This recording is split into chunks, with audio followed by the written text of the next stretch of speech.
Now, whether or not the ancient wisdom exists and can be traced at the base of every religion is a contention of theosophy.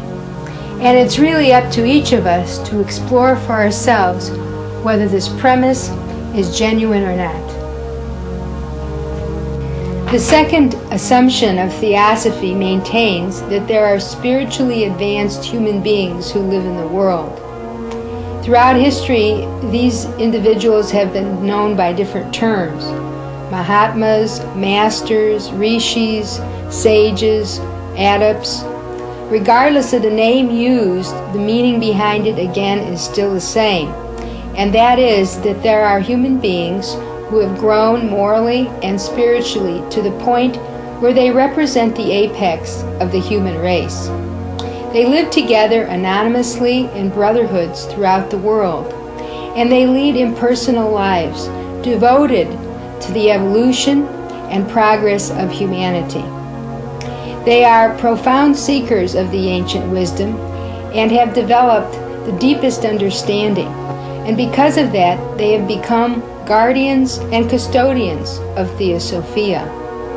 And when they can, when the time is ripe, they attempt to reintroduce the pure ideas of the ancient wisdom to the world. Throughout the world, there has been literature that has spoken of the transmission of the ancient wisdom by these sages. The Bhagavad Gita is one example.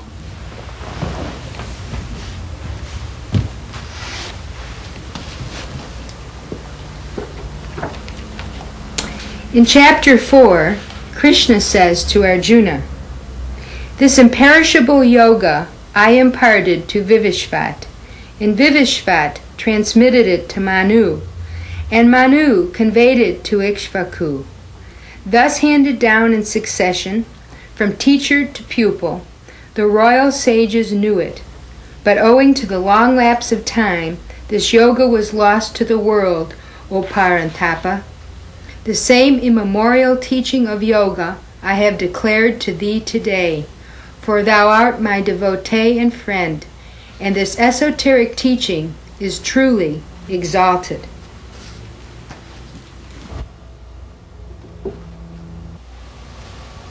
Now, the Mahatmas attempt to inspire and influence those who work for the betterment of humanity.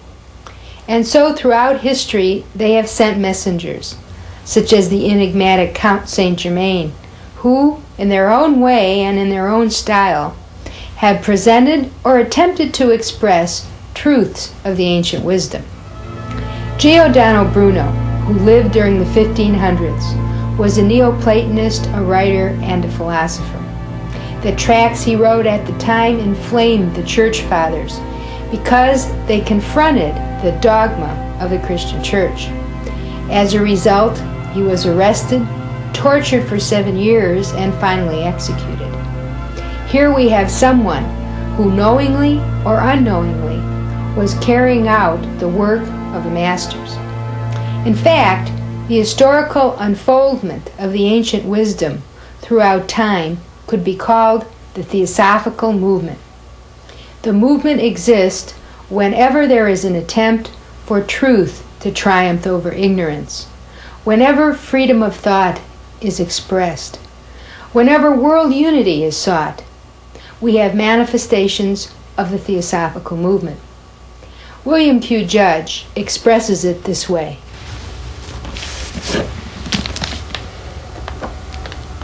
He says, "The Theosophical movement, being continuous, it is to be found in all times and in all nations.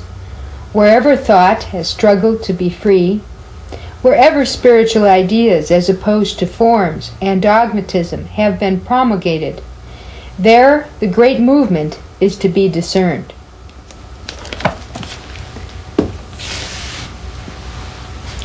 A third premise regarding theosophy is the contention that the Theosophical Society was founded to disseminate the ancient wisdom for modern times.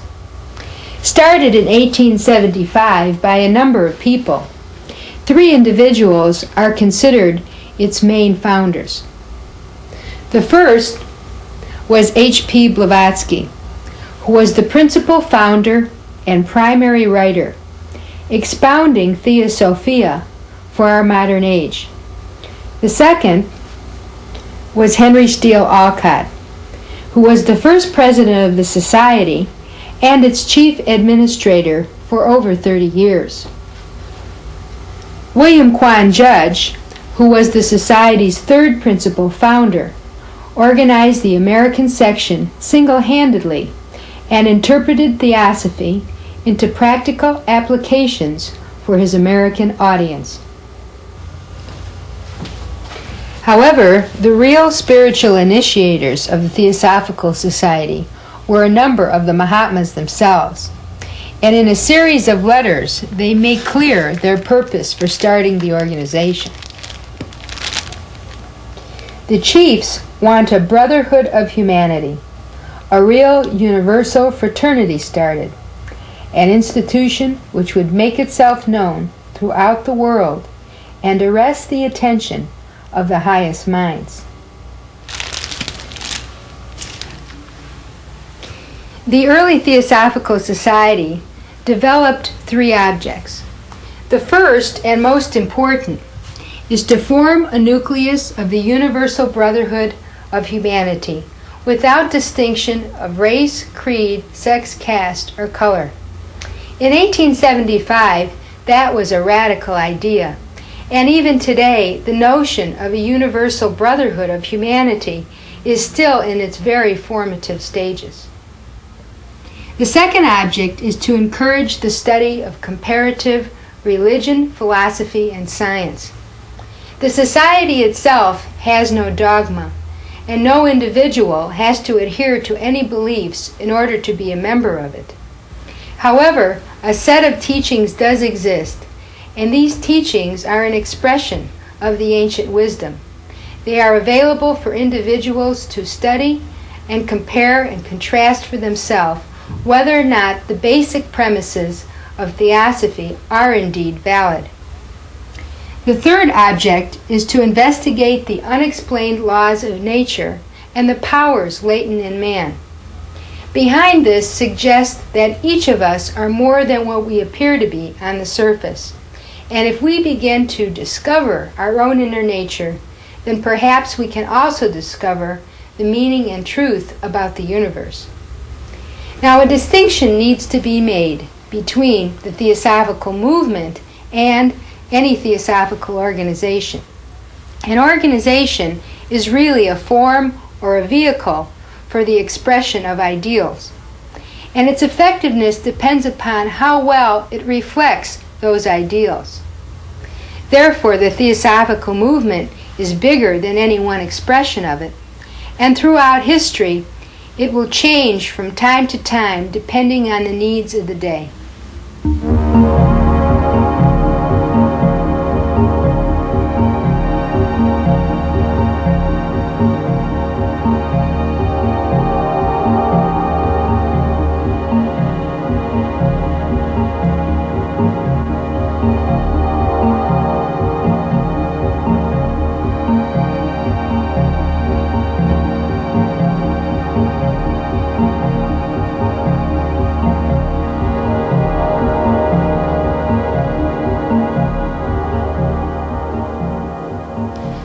There was an atmosphere of change at the time of the formation of the Theosophical Society.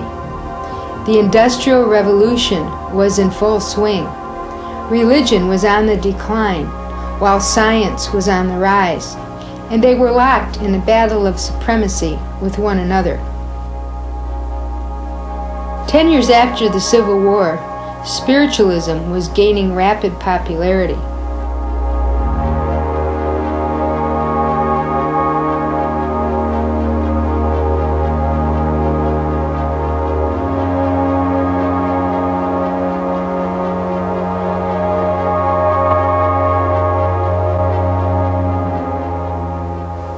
It was within this climate that H.P. Blavatsky's writings had a significant but controversial impact. Notable people joined the society at the time. For instance, scientist Sir William Crookes, inventor Thomas Edison, poet William Butler Yeats, and Dr. Anna Kingsford were all members of the Theosophical Society. Yet there were detractors who criticized Blavatsky as an impostor and considered her writings as fraudulent. But it was H.P. Blavatsky who reintroduced Eastern thought to the West and ushered in the modern age of the Theosophical movement. Are her writings genuine? It is up to you to determine their authenticity by examining them for yourself.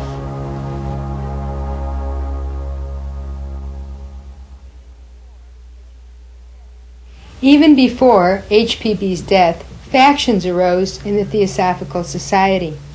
After her death in 1891, eventual splits developed. Each tradition emerged and had its own set of writers and theosophical systems of thought. Thus, a fourth assumption of theosophy is that the literature of the founders constitute the source theosophical writings. Those writers include H.P. Blavatsky, William Quan Judge, and the Mahatmas themselves. Theosophical literature, other than the founders, constitute secondary theosophical writings.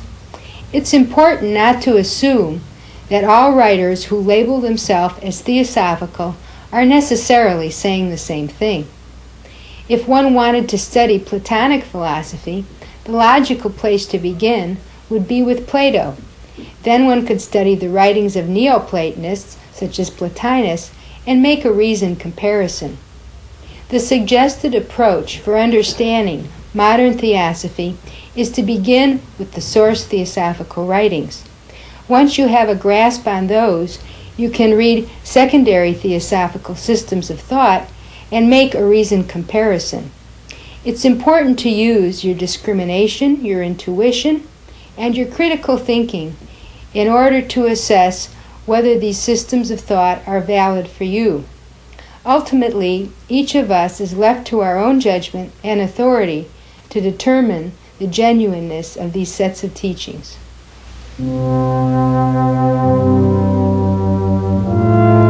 To summarize the first part of this presentation, several basic terms have been defined. Theosophy, or Theosophia, is equivalent to the ancient wisdom. The Theosophical movement is the unfoldment of the ancient wisdom throughout history. And the Theosophical Society was intended to be a vehicle for the expression of the ancient wisdom in our times. 4 primary assumptions were also explored. The first is the existence of an ancient wisdom, known by other names such as Gnosis or Gupta Vidya. It is the fountain source from which all religions spring. The second assumption is the existence of spiritually advanced human beings, called Mahatmas or sages, who work for the spiritual development of humanity and act as custodians for the ancient wisdom. The third assumption is that the Theosophical Society was founded as a primary means for disseminating the ancient wisdom in modern times. The fourth assumption is that the literature of the founders form the source theosophical writings, and that theosophical literature, other than the founders, constitutes secondary theosophical writings. In a moment, we will explore core concepts of H.P. Blavatsky's writings.